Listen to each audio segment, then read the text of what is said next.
यहूदी एजेंट होगा, इस मुल्क का गद्दार होगा, इसमें तो कोई शक नहीं है। मेरा सवाल सर ये है, मेरी बात सुनिए, देखो मौलाना साहब ने सलीम जो साफ़ी हैं उनके साथ उनका प्रोग्राम था, उनसे जब ये सलीम साफ़ी ने सवाल पूछा कि मौलाना साहब आप इमरान खान को यहूदी एजेंट क्यों कहते हैं, तो मौलाना साहब ने जवाब दिया ये हमारा सियासी पॉइंट है।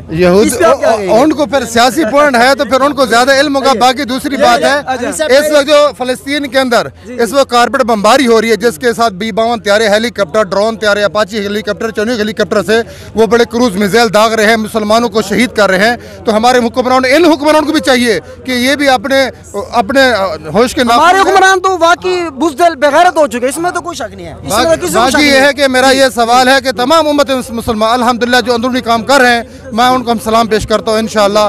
बाकी मुसलमान गैरतबाज होते हैं, बेगैरत तो होते नहीं हैं। जी जी सर, अभी हमारे साथ और सामने बच्चे, बूढ़े, नौजवान, औरतें शहीद हो रही हैं, उनको चाहिए कि उनका साथ दें इस वक्त। लेकिन अल्लाह का कुरान यही कह रहा है, या अय्युहल्लज़ीना आमनू इन तंसुरुल्लाह यंसुरकुम व युसब्बित अक़दामकुम, ऐ ईमान वाले मेरे दीन की मदद करो, मैं तुम्हारे कदम को जमा दूंगा।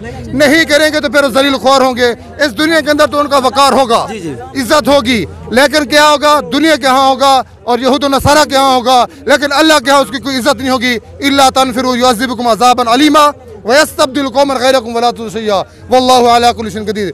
जब मैं इनके साथ मुखलिस नहीं चलेंगे तो अल्लाह में बर्बाद कर देगा, अल्लाह और नई कौम ले आएगा।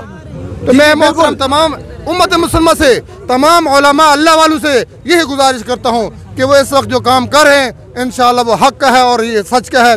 अब ये जो जलसा हो रहा है इसी वजह से हो रहा है कि इस जलसे के अंदर कि उनको बताना है कि यहूद नसर हम जाग चुके हैं, हमें रास्ता दो इंशाअल्लाह। हम फ़लस्तीन के अंदर, इसराइल के इंशाअल्लाह, जिस तरह अफगानिस्तान के अंदर को टुकड़े हुए 21 साल तक वो बमबारी करता रहा, कारपेट बमबारी करता रहा, पूरी दुनिया कुफर एक तरफ था लेकिन मुसलमान नहते एक तरफ थे, जिनके पास कुछ भी नहीं था। अल्लाह पाक ने उनको फतह दिया, इन तंसुरुल्लाह यंसुरकुम, वो लगे रहे। अल्लाह पाक ने उनको इज्जत मकाम वो अता फरमाया कि आज अल्हम्दुलिल्लाह वहाँ पर न चोरी डकैती, न कत्ल गारत, न वारदात, न किसी की इज्जत, अल्हम्दुलिल्लाह वहाँ अमन आ चुका है। जब खिलाफत आती है तो अल्लाह उस वक्त ईमान वालों को फतह भी अता फरमाते हैं और अमन भी आता है। यहाँ जमहूरियत है, जब खिलाफत इंशाअल्लाह यहाँ भी आएगी तो पूरी दुनिया के अंदर। सर आप कहाँ से आए हैं? सर मैं हम लोग पिक्चर कैसे आया हूँ मैं। जी जी माशाल्लाह जी। सर नाम क्या आपका?